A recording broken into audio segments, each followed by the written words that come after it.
26 जानेवारी प्रजासत्ताक दिन. भारत खऱ्या अर्थाने स्वतंत्र झाला तो दिवस. या दिवसाचं नेमकं महत्त्व काय आहे? प्रजासत्ताक दिन म्हणजे काय? आणि हा दिवस राष्ट्रीय सण म्हणून का साजरा केला जातो? खरंच हे सगळं तुम्हाला माहिती आहे का? चला तर मग याबद्दल सविस्तर माहिती आज आपण जाणून घेऊया.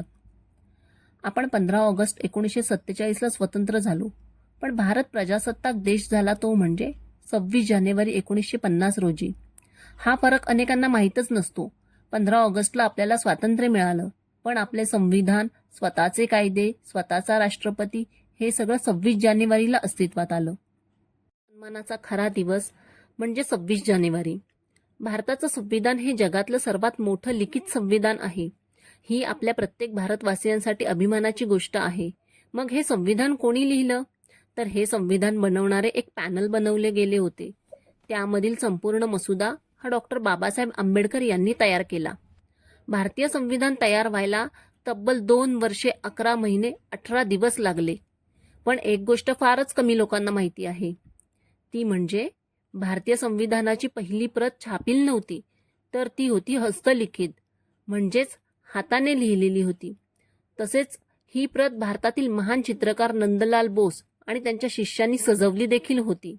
आणि संविधानाची ही हस्तलिखित अमूल्य प्रत दिल्लीमध्ये संसदेच्या ग्रंथालयात ठेवण्यात आली होती.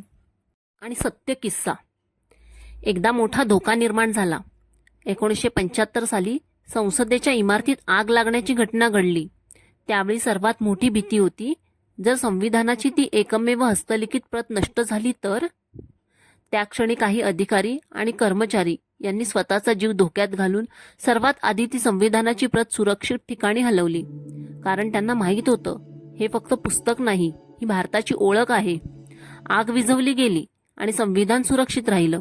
हा किस्सा आजही सरकारी नोंदींमध्ये आहे. प्रजासत्ताक दिनासाठी 26 जानेवारी हाच दिवस का निवडला गेला? हा प्रश्न फार महत्त्वाचा आहे.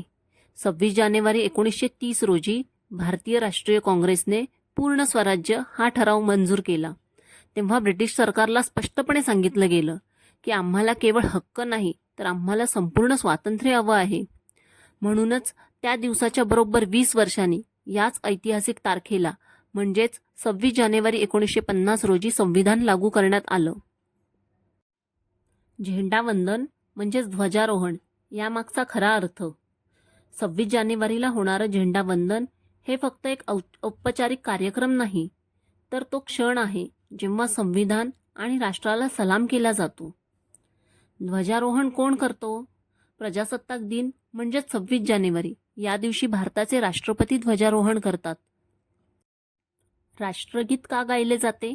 ध्वजारोहणानंतर जनगण मन हे राष्ट्रगीत गायले जाते. कारण राष्ट्रगीत म्हणजे संविधानिक एकतेचे प्रतीक आहे. ते आपल्याला आठवण करून देतं की आपण सगळे वेगळे असलो तरी एक राष्ट्र आहोत. प्रजासत्ताक दिन परेड सविस्तर माहिती.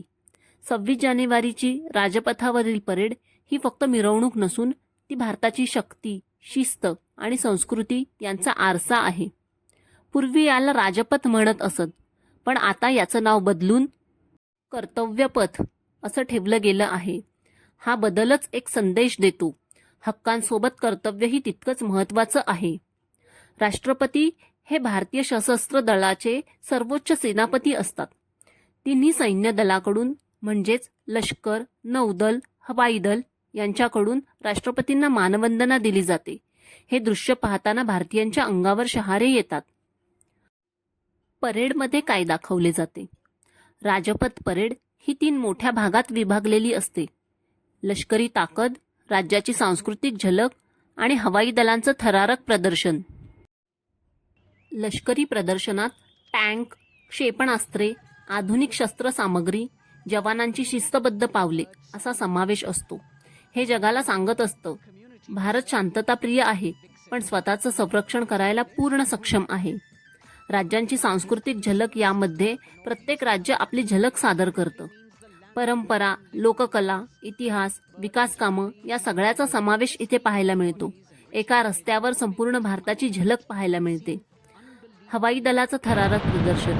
परेडच्या शेवटी भारतीय हवाई दलाचे विमान आकाशात विविध फॉर्मेशनमध्ये उड्डाण करतात. सगळ्यात शेवटी तिरंग्याच्या रंग्यात धूर सोडत जाणारी ही विमानं हा क्षण पाहताना प्रत्येक भारतीयाचं हृदय अभिमानाने भरून येतं.